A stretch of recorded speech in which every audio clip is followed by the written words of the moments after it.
Hello, magandang araw. So, ngayon, ah, may gawa tayong MIG welding inverter, brand Lotus model yan. LT200FCX.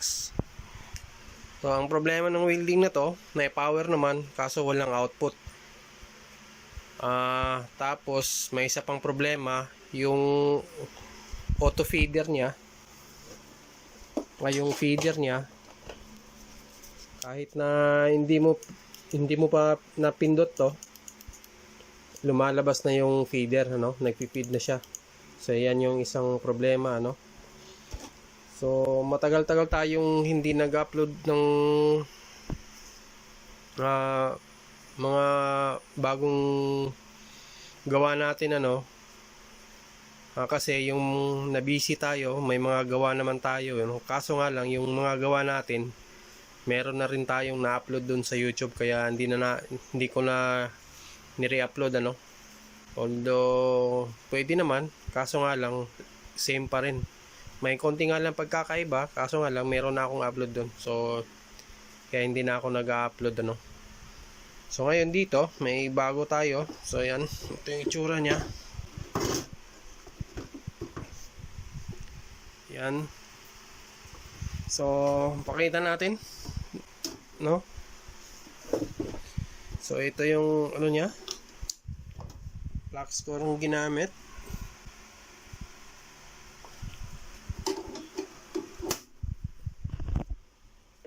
Tapos, pakita ko yung isang problema, So, on natin yung MIG. So, ayan, naka-on na to. On din dito. So ayan, naka-on na. Naririnig nyo naman. So pansinin nyo yung MIG habang nandito na lang.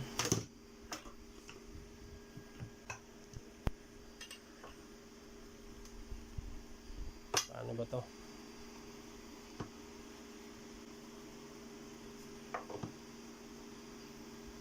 So ayan na lang, So pansinin nyo, pag pinihit ko yung controller, lumalabas yung wire. Yan,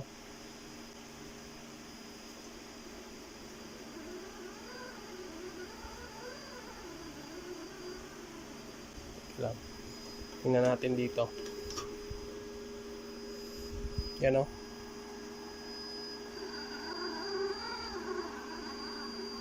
hindi pala naka-ano dito. Hindi pala naka-lock.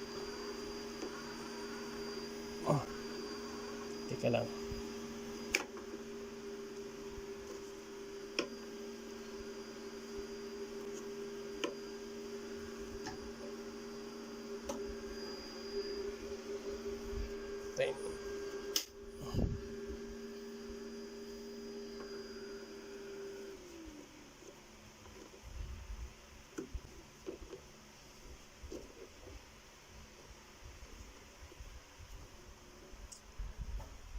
So, ulit natin.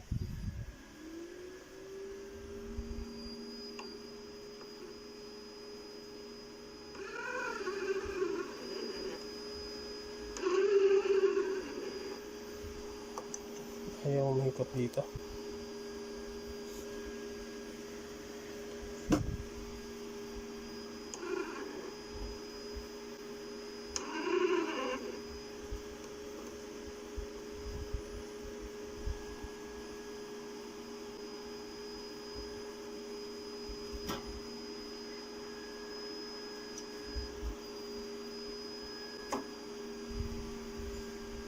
So ayan, yung isang problema. Dati nag-ano to, baka nag-stack up lang yung dito. So buksan natin yung welding, tapos para makita natin yung laman at saka yung ano naging problema nito. Dapat kasi iikot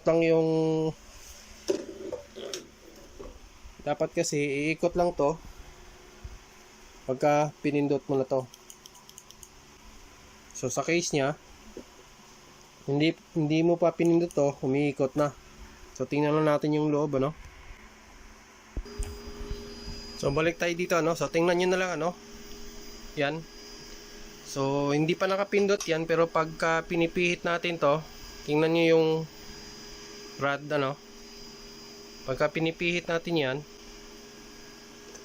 yan o, kusang lumalabas. So yan yung isang problema ng unit na to ano. So buksan lang natin tapos para makita natin yung laman, tsaka paano natin i-address yung problema na to. Bali ito na yung loob ano, ni Lotus. Sa tingin ko parang bago pa yung unit eh, parang hindi nagamit eh. Tsaka ito yung control board nya, at ito yung ano, tinanggal ko. Tapos tetesterin natin kung shorted ba to, kasi gumagana na kahit na hindi pa tayo nagsiswitch ng trigger ano.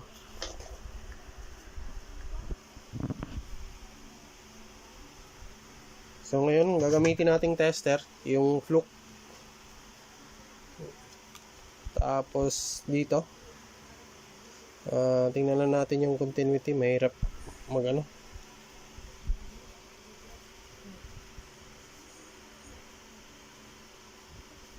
So ayan ano, so hindi naman set ko muna yung camera para hindi na tayo ano.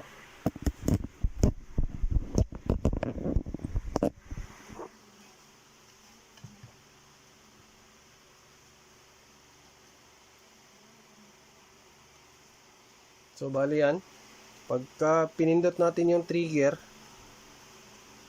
saka lang kakarinig tayo ng tunog. So buo yung trigger, yan o.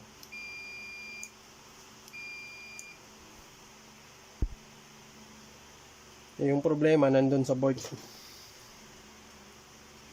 Tanggalin lang natin yung board para makita natin kung ano naging problema nito.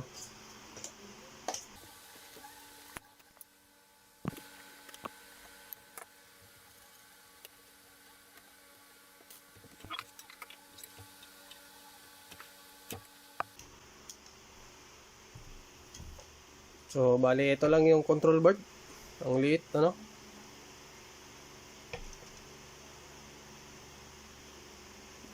So yung sa mga customer o sa mga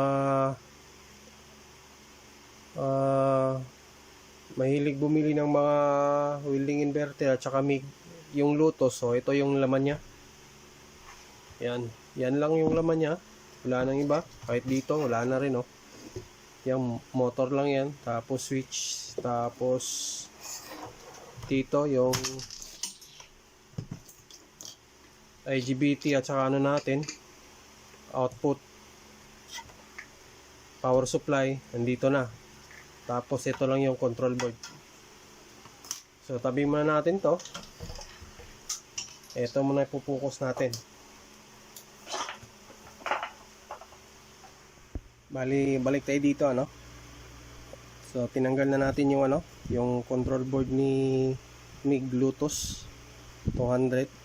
So ito lang yung control board nya. May cheater dito yung feeder. O ito yung ampere. So ang problema nito, nakita naman natin yung problema talaga nito. Walang nag-on yung unit, walang output, tapos naka-trigger on na yung feeder, yung switch ano. So pag on mo pa lang, pag pinihit mo na yung feeder knob, lumalabas na yung wire ano. So sa akin,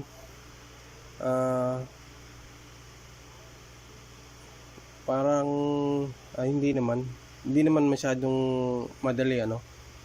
Kaso nga lang nagkakaroon ako ng parang pattern ba, troubleshooting pattern, kasi sa bawat araw na gumagawa ka ng welding, so parang nagkakaroon ka ng pattern sa lahat ng troubleshooting ano, kung anong problema ng welding.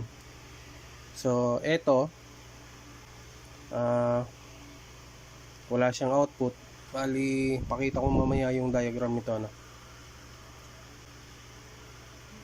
Ang naging problema lang nito, sa tingin ko lang,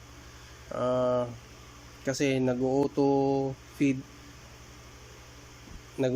na siya, kaya ayaw gumana rin itong PWM natin. Ito lang yung PWM natin dito, so wala yan. Itong dalawa, ito yung quad na op-amp, dalawa yung gamit, isang MOSFET dito sa motor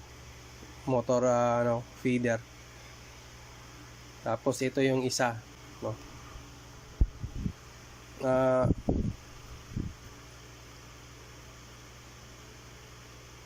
Kaya naman kasi yung mga MIG ngayon na lumalabas, kahit na sobrang mahal, ano pa rin masyado ng compact yung board pagka tinitignan mo. Hindi katulad dun sa ARC na medyo malalaki pa. Sa MIG naman kasi maliit lang kasi yung rad parang ganito lang yung rad o malaki pa rito, so hindi mo kailangan na masyadong malaki yung ampere para sunugin lang to o tunawin to. Sapat na yung mga 200. Pero may MIG na malalaki pa dito yung wire. Ito pang maliitan lang to. So ang naging satansya ko dito, kaya naman ayaw mamatay-matay yung nung naka-auto on na yung trigger natin ng feeder. Kasi nga it's either nandito o sa tingin ko nandito Ito yung IC na nagko-control nung may reset kasi ito Ang ginamit lang kasi dito, mas maganda yung board na hindi masyadong complicated kasi wala naman siyang microcontroller bali parang analog type lang na wala kang digital, so hindi masyadong complicated siya, hindi siya masyadong mahirap gawin. Pagka microcontroller kasi, pagka nasira yung microcontroller, napakahirap hanapin. Minsan wala tayong makukuha ang ganun pagka nasira yung microcontroller na yun. Kadalasan dun sa MIG, pagka microcontroller na yung nagka-problema, mahihirapan tayo. Pero pagka ganito lang, walang microcontroller, so parang madali lang. So pakita ko pala yung diagram nito para ma-explain ko na maigi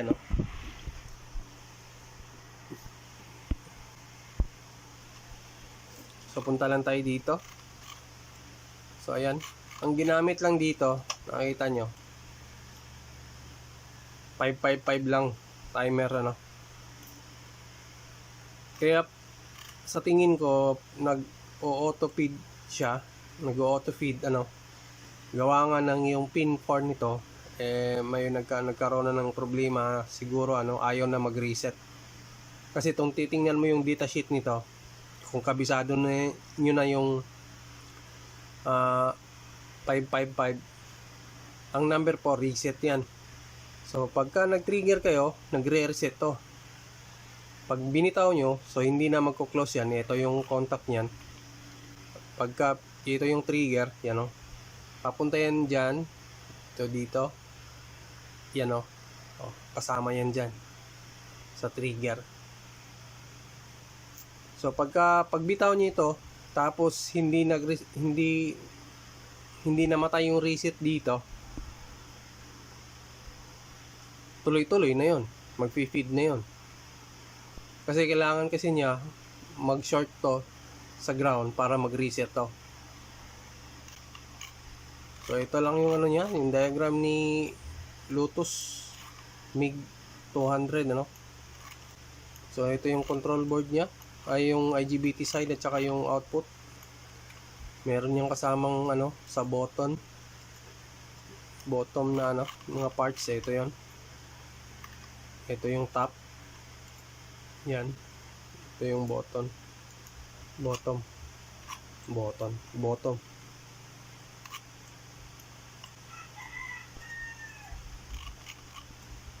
So sa akin kasi parang nagkakaroon kasi ako ng memory pattern ng troubleshooting kung anong nangyayari dun sa welding. Parang kabisado ko na, pero hindi naman masyado. Kasi sa dami ko ba naman ang ginagawa ng welding machine na araw-araw Kaya nga lang hindi na tayo minsan nag-upload kasi nga yung gawa natin, balik tayo dito, naka-upload na rin sa YouTube. So may upload na rin tayo, kaya di ko na ina-upload yung mga ibang gawa ko, ano. So tanggalin ko lang to, palitan lang natin yung pyesa. Ito yung papalit natin. Sana makita nyo yung number, ano. Yan. Nagtagtad pa. Uy, patay, nahulog.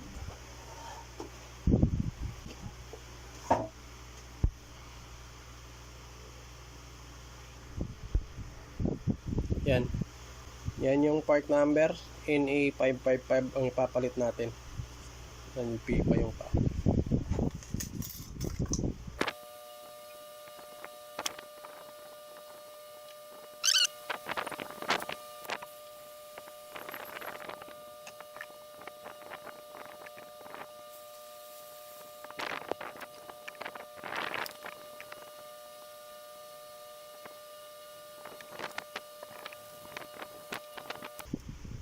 So, bali try natin ikabit sa word, ano? Kung mawala ba yung ano? Naka-auto trigger niya. Bali, post ko lang yung video kasi ilalagay ko dito yung ano, yung welding machine. Bali, kabit na natin.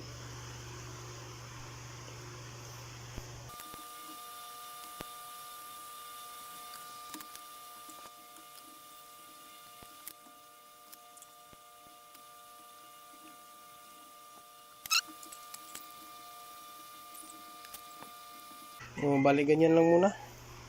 So hindi muna natin kakabit yung ano.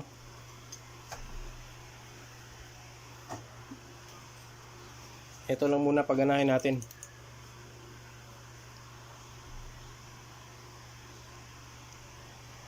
Pagka nawala yun dito, ayaw nang mag auto feed. So ibig sabihin okay na yung ano natin, feeder natin. Tsaka na natin problemahin yung walang output.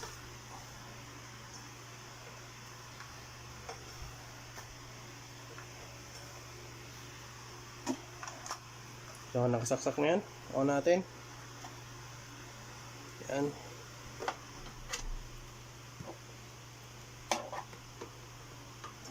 Tapos dito, on natin.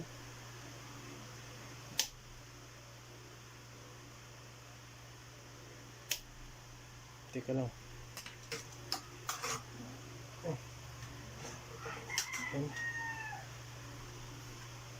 Ay.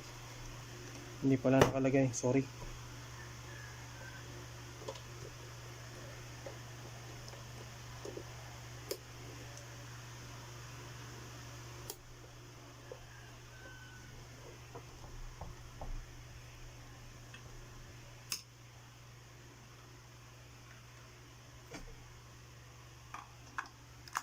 So, naka-switch na yan.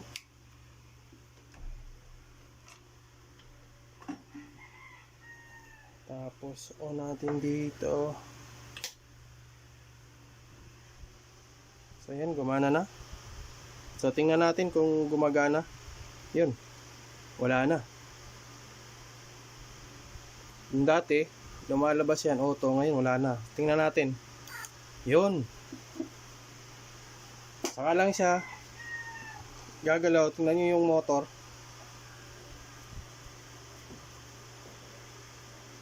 Pinihit natin.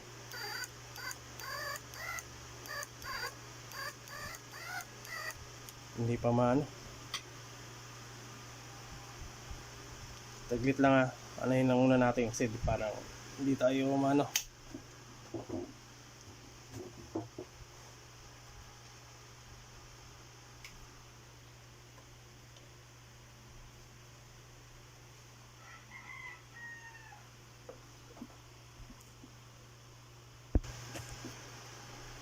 So bali, tingnan ulit natin ano. So pagka pinindot ko yung trigger, saka pa lang iikot dapat yung motor na yan. So yun, namamatay na siya, no? So yan. So ngayon, tingnan na lang natin kung may output ba tayo. Sana meron. Babalik ko lang.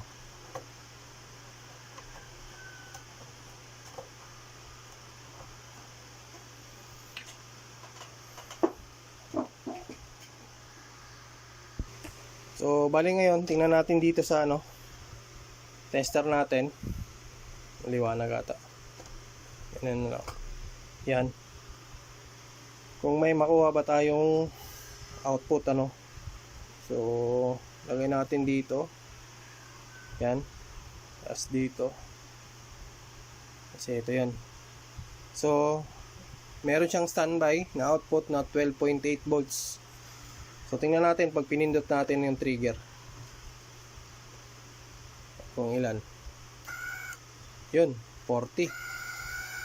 Yan o. So meron na. So bali yun lang ano. Patayin muna natin.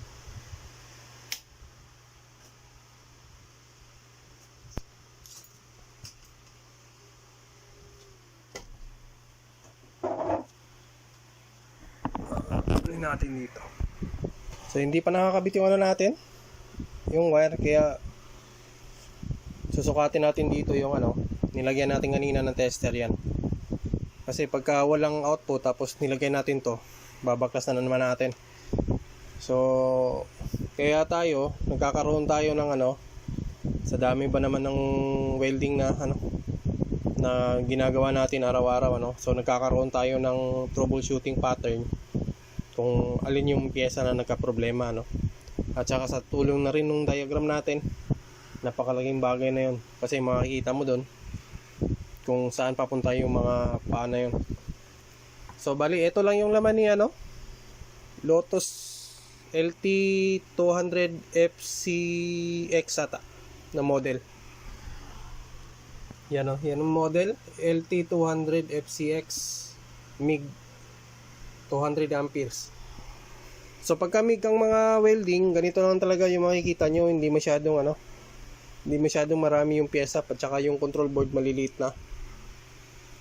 Mas maganda lang dito kasi hindi microcontroller yung ginamit, parang analog type lang din. So okay naman siya.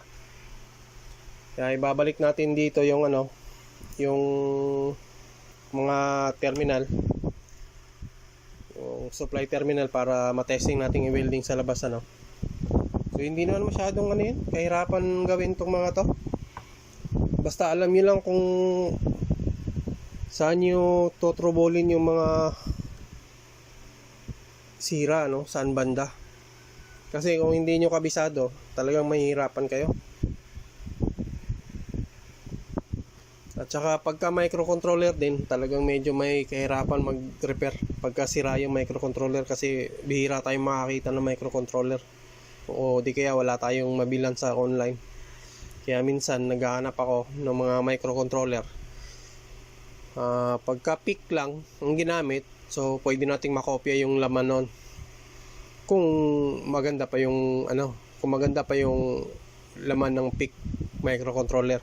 Pag PIC lang, pero pagka yung parang square na marami yung paa, mahirap tayong mag ano, mahirap tayong kumopya nun ng program na yun. So bali kabit ko lang yung mga terminal supply, tapos testing natin yung welding to sa labas. So ang pinaka ano niya, paulit-ulit na lang ako dito.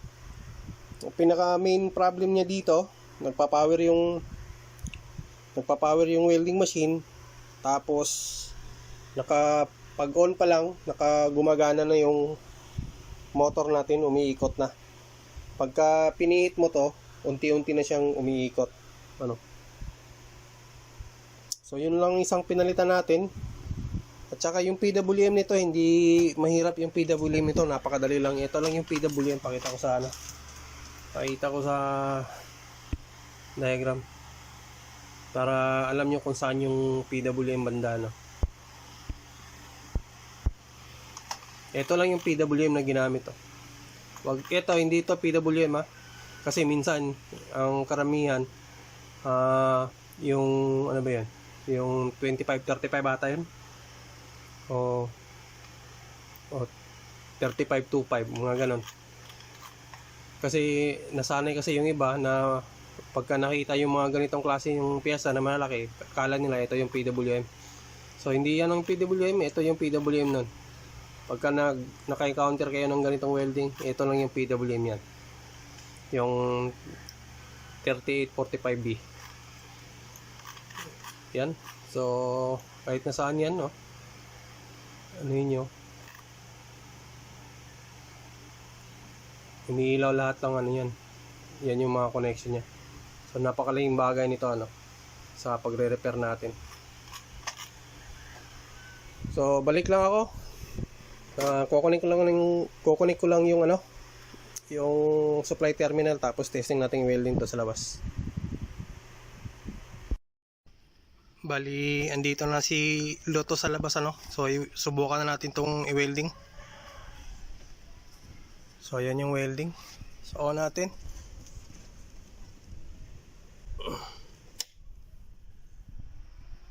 So, ayan. Naka-on na yan. Ito, subok na tayo.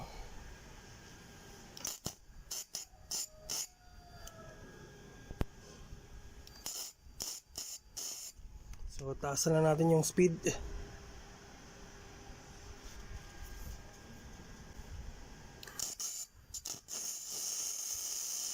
So, ayan. So, welding natin.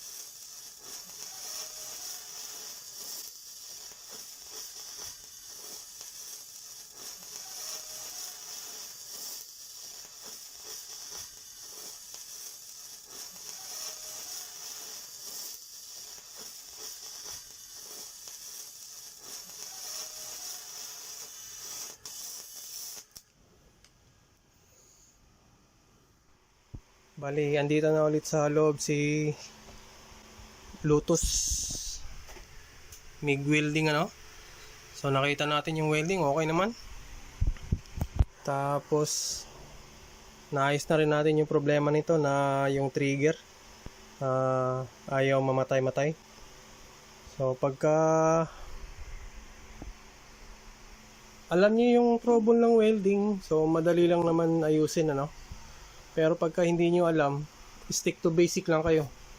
Magsimula kayo sa basic, tapos troublin nyo para makuha nyo yung trouble kung ano. Yung katulad sa akin, halos na nagkakaroon na ako ng memory pattern kung ano mga sira ng welding, ano.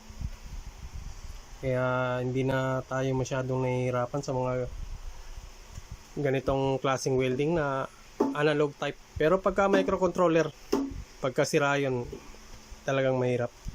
So, hindi na natin pabayin yung video. Hanggang dito na lang siguro si Lotus LT200 FCX model, ano. So, kung nagustuhan nyo, please like and subscribe. Tsaka maraming salamat na rin sa panonood, no? Hanggang sa muli, maraming salamat.